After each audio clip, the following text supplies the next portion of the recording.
En los relatos evangélicos de la tentación hay una referencia oculta a la prueba de Adán en el jardín. La prueba de Cristo se dio al inicio mismo de su ministerio. El Espíritu Santo llevó a Cristo al desierto. El Espíritu del Padre que vino sobre él en su bautismo. El Espíritu, por lo tanto, de su filiación. Tú eres mi Hijo amado. Estoy muy complacido contigo. Adán fue probado para que pudiera ser confirmado en su filiación. Jesús también fue probado en su filiación. Fue probado como el Hijo mesiánico, que también era el unigénito y amado Hijo del Padre. El Hijo divino en carne humana. Cristo invadió el mundo caído, donde Satanás reclamaba los reinos de los hombres. Ahí se encontró con el príncipe de este mundo en un combate. Cristo no soportó la tentación principalmente con el fin de darnos un ejemplo de cómo deberíamos tratar con la tentación. Las tentaciones que Satanás usó para atacar a Jesús seguramente no eran las tentaciones que él usaría con los pecadores que ya habían caído. Ciertamente Satanás sabe que no es necesario ofrecerle todos los reinos del mundo al pecador promedio. Él puede comprar a la mayoría de los pecadores con unas pocas monedas. Satanás tampoco nos tienta para probar nuestros poderes para obrar milagros. Las tentaciones con las que Satanás tentó a Jesús estaban dirigidas a la percepción que Jesús tenía de sí mismo, que Él era el Hijo divino y que había venido a hacer la voluntad de su Padre.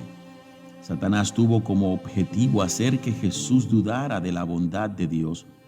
Con ese mismo objetivo tentó a Eva. ¿Es verdad que Dios les dijo que no comieran de ningún árbol del jardín? Exageró de manera grotesca la prohibición divina en el Edén para insinuar que Dios era increíblemente indiferente a las necesidades de los hombres y hostil al progreso del hombre. En el desierto parecería que Satanás tendría una tarea mucho más fácil. A Adán y a Eva no les faltaba nada. Jesús estaba en las últimas etapas de la inanición. Dios puso a Adán y a Eva en el jardín. Él llevó a Jesús al desierto. Sin embargo, Satanás no se acercó a Cristo de una forma tan directa. Él no dijo: ¿realmente Dios te trajo a esta tierra estéril para dejarte morir aquí? Más bien, Él solo sugirió que Cristo se proveyera, ya que parecería que su Padre no lo estaba haciendo. Al mismo tiempo, Satanás sugirió que al proveerse Él mismo, Jesús podría aclarar cualquier duda sobre su propia identidad. Jesús había escuchado la voz del cielo que declaraba que Él era el Hijo de Dios. Satanás quería que él dudara esa palabra. Jesús rechazó la tentación usando la palabra de Dios citada de Deuteronomio. Jesús no solo desempeñó el papel del segundo Adán, el verdadero Hijo de Dios, Él también fue el verdadero Israel, el Hijo de Dios.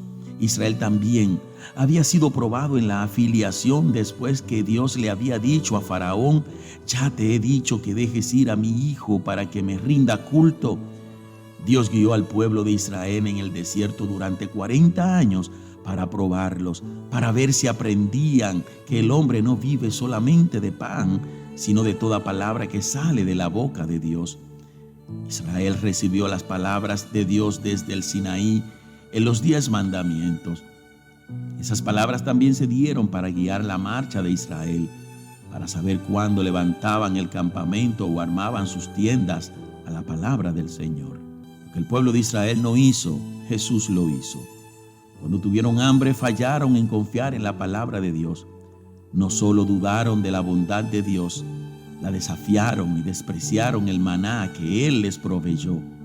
Pero Jesús, a diferencia tanto de Adán como de Israel, fue obediente como el verdadero Hijo de Dios. Él vivió por la palabra de Dios, no solo el precepto bíblico, sino la voz de su Padre, que venía desde el cielo, y la voluntad del Padre que lo condujo al desierto. Después que fracasó su primera tentación, Satanás llevó a Jesús al pináculo del templo y lo provocó para que se echara abajo. Esta tentación invitó a Jesús a cambiar la fe por la vista. Tenía más fuerza de la que reconoceríamos porque Satanás citó un salmo que claramente contenía la promesa de Dios a su Mesías. Jesús fundó su vida como aquel en quien las escrituras se cumplían. Satanás ahora le estaba pidiendo a Jesús que no desobedeciera la escritura, sino que la cumpliera. De hecho, Satanás estaba proponiendo la presunción en nombre de la fe, porque él estaba sugiriendo que a Jesús le faltaba la fe si se negaba a poner a Dios a prueba. Seguramente, si él no saltaba, era porque no podía creer que los ángeles lo sostendrían antes de que cayera en el pavimento del templo allá abajo. Por supuesto, hay un contraste importante entre esta tentación y la proposición de que Eva comiera del fruto prohibido. En el jardín, Satanás había contradicho de forma directa la palabra de Dios. No es cierto, no van a morir. Pero al hablar con Jesús, lejos de contradecir la palabra de Dios, Satanás parece que está llamando a Jesús a creerla y actuar de acuerdo a él. Pero no es fe exigir que Dios muestre de una vez por todas si sus promesas son verdad. Esto no es recibir la prueba que Dios manda, más bien es poner a prueba a Dios. Adán y Eva tentaron a Dios retándolo, por decirlo de algún modo, para que cumpliera su amenazante castigo por la desobediencia. Satanás quería que Cristo retara la fidelidad de Dios de una manera mucho menos directa. Quería que Él actuara con la misma clase de duda. No habría otra razón para saltar desde la parte más alta del templo, excepto comprobar de una vez por todas si Dios guardaría su promesa. A Eva, Satanás le dijo en esencia: come, no vas a morir, porque Dios te ha mentido. A Cristo le dijo: salta, no vas a morir, a menos que Dios te hubiera mentido. Satanás tenía una tentación más que se presenta como la última en el Evangelio de Mateo. Llevó a Jesús a una montaña alta, le mostró todos los reinos del mundo en su gloria y prometió hacer a Jesús rey sobre todos ellos. Si él se postraba y adoraba a Satanás como el que estaba autorizado para dárselos. Una vez más llama la atención el paralelismo con la tentación en el jardín. Dios le había dado a Adán el dominio sobre el mundo. Era su legítimo llamado.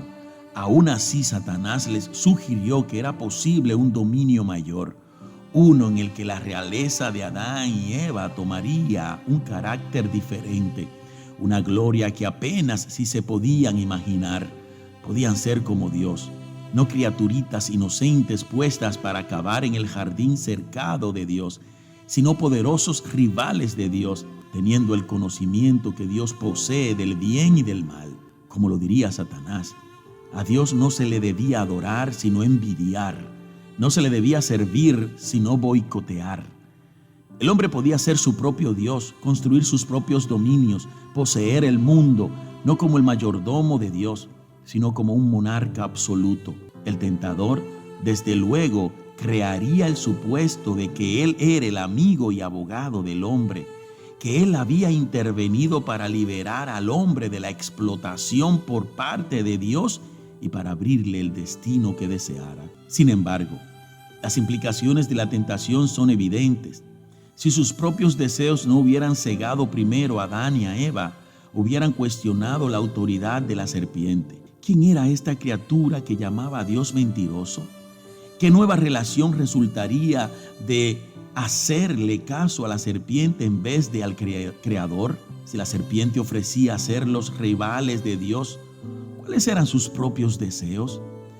Es bastante evidente que Adán y Eva no podían rechazar la palabra del Señor sin sentirse cautivados por la palabra del diablo. Satanás no pidió abiertamente el culto de Adán, pero ese fue claramente el resultado de su éxito.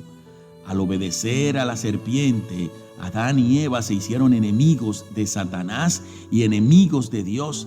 Al tentar a Jesús, Satanás siguió la misma estrategia, pero una vez más la cuestión se agrandaba por la naturaleza y el llamado de Jesús como el verdadero Hijo de Dios.